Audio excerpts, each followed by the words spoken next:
It's important that residents maintain their alleys. We'll tell you why. Dozens gathered to express their thoughts on what it means to be kind. And it's a girl for Reid Park Zoo. These stories and more coming up next in Tucson. Hi, I'm Lane Mandel. Thanks for joining us. Today, we'll tell you what's happening in Tucson. We're downtown near the home of a beautiful new mosaic. We'll tell you the message behind it in just a moment. But first, it's important that residents maintain their alleyways and adjacent sidewalks. Critical services depend on it.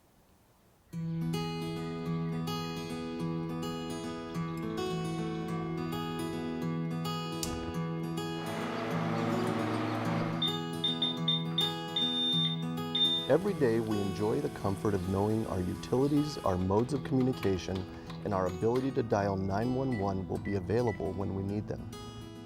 Unfortunately, there are circumstances when these services cannot be provided.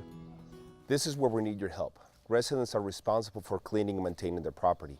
This includes from the fence to the center of the alley and from adjacent sidewalks all the way to the pavement.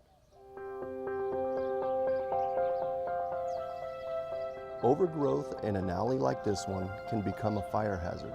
Brush fires can easily spread to your home or to your neighbor's home.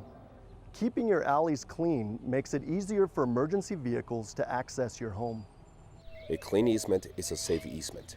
It discourages burglars and makes it easy for neighbors to keep an eye on alley traffic. It also reduces the amount of dangerous materials being left behind and makes it less appealing for vagrancy and loitering.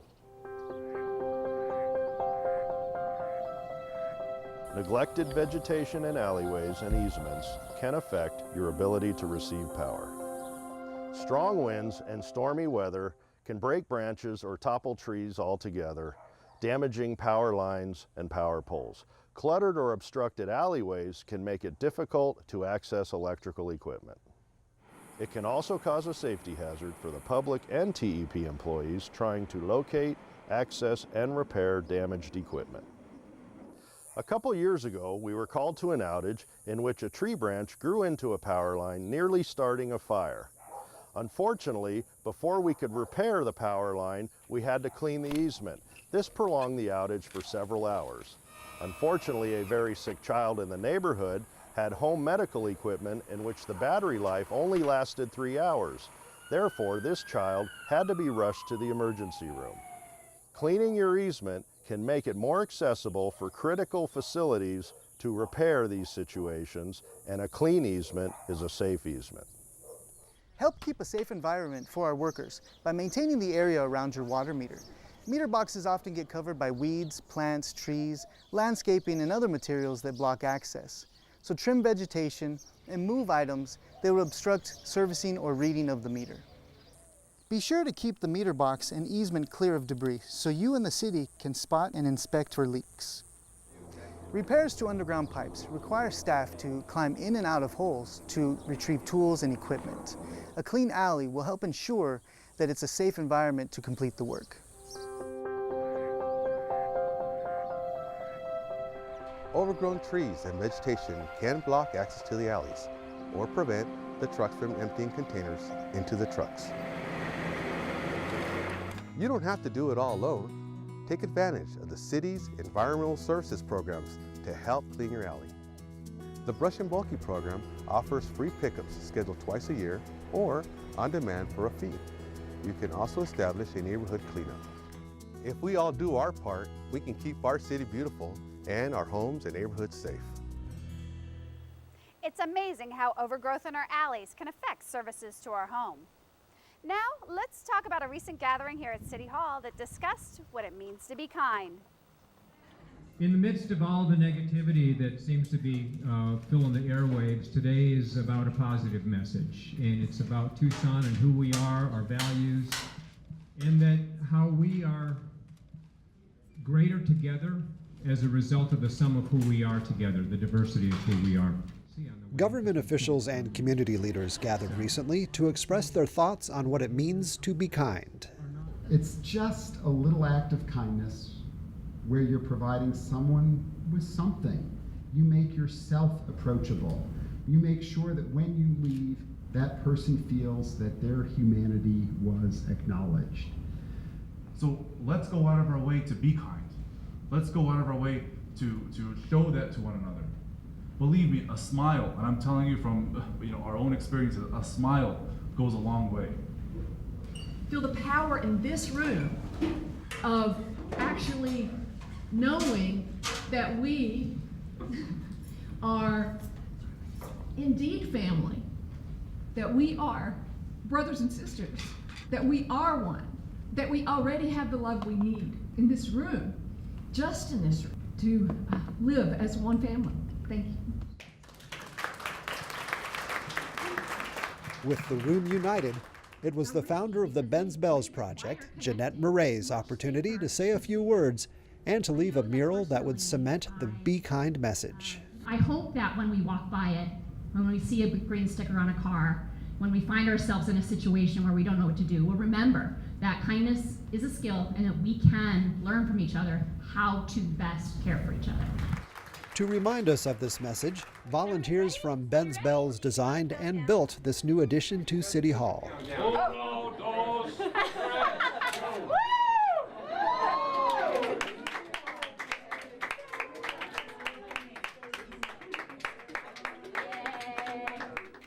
That's a beautiful addition to City Hall. Reid Park Zoo recently had an addition of its own, and she's a cutie. So this is Tara, and she is our newest baby here at Reid Park Zoo. She is a tamandua, which is a lesser anteater, a species native to South America. Only about a month old, it's important to track her weight to ensure she's growing properly. So we're just gonna place Tara onto here with her bear. So you can see she's kind of very relaxed and snuggled onto the bear. After subtracting the bear's weight, Tierra has doubled in size since birth, weighing 830 grams, nearly 2 pounds. Yep, and she is, for her age right now, very bright and alert. She is looking around, oh, the big yawn. Tara got her name because she was actually born on Earth Day here at the zoo. So she is a very special baby for us, not only because is she one of our first girl tamanduas we've had in the last few years, but she's really important for her species overall.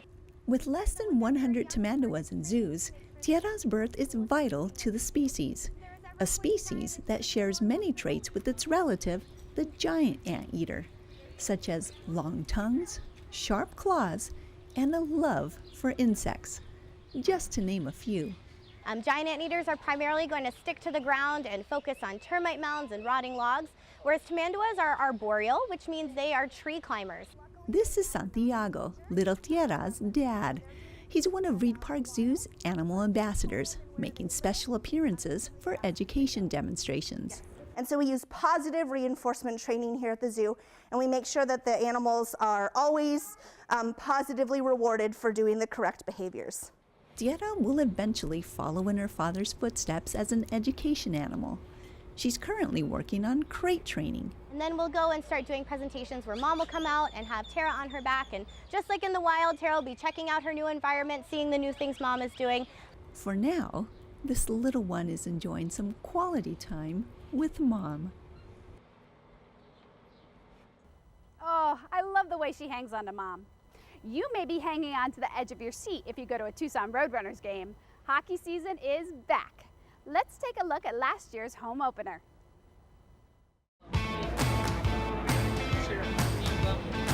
Thank you.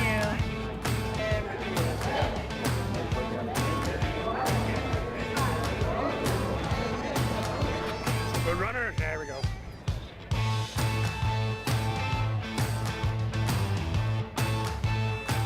I think it's going to be a team that they can embrace. I think we got a young group that's fun and exciting to watch, and not only that, but a great group of character players. So I think it'll be a fun journey for them as they start here and work their way up. 3, 2, 1.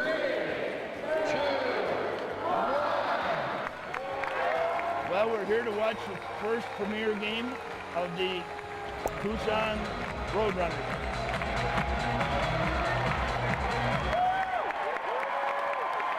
I'm really excited for the Roadrunners.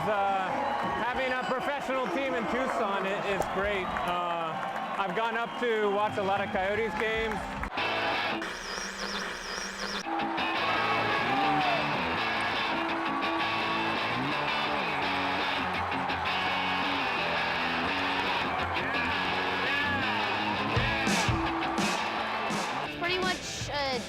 about defense and offense, and also about courage and bravery.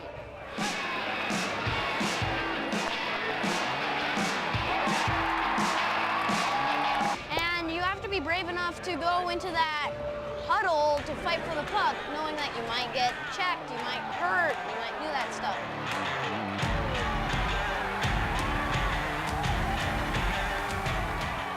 I came out here to watch some great hockey, and I haven't been disappointed.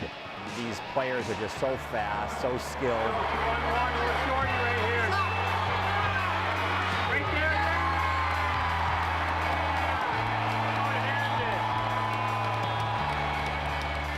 I'm pregnant, and I'm excited to have our little boy come in a hockey game, so I think he'll like that.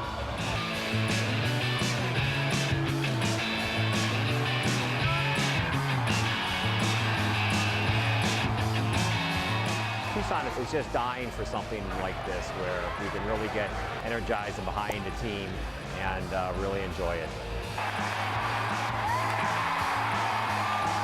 The atmosphere here is just incredible. I love the organic cheers that came up here, the Let's Go Tucson. This is going to be a great thing for Tucson as far as economics and people getting together, and it's just going to be a great thing.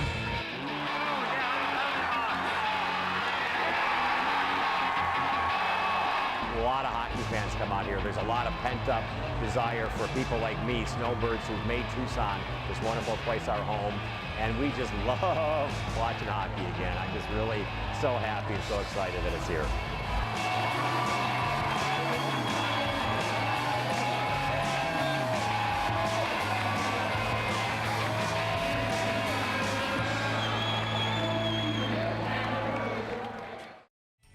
I can't wait to go to another game. Tickets are on sale now.